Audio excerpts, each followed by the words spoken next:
Vanessa Kamdem et Emmanuel Gomba nous en disent plus.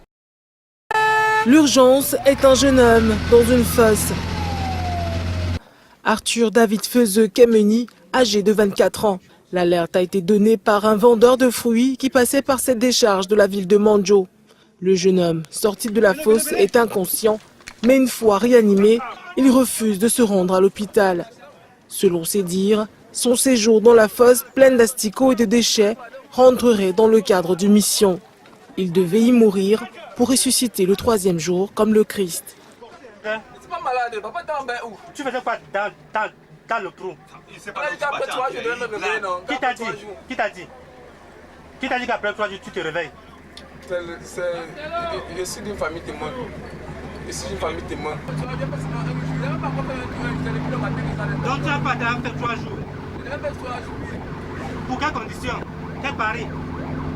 Suivez l'exemple de Jésus. Quel Jésus?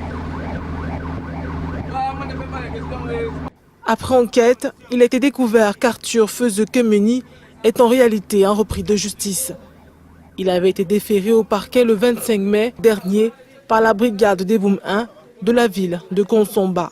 Avant d'être conduit finalement à la brigade de gendarmerie de Mandjo, le jeune homme a dû subir une douche forcée, question de le débarrasser des asticots présents sur son corps.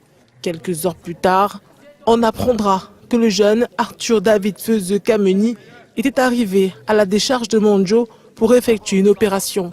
Et c'est une overdose de tramol qui l'a poussé à entrer dans la fosse où il a été retrouvé moins de 24 heures plus tard. Lutte contre le VIH/SIDA, je vous le disais en titre, chez les populations du monde des transports, précisément des conducteurs de moto-taxi et même des taximens. Il y a de nouvelles techniques adaptées à leur environnement, des techniques qui ont fait leur preuve sur le terrain au cours de la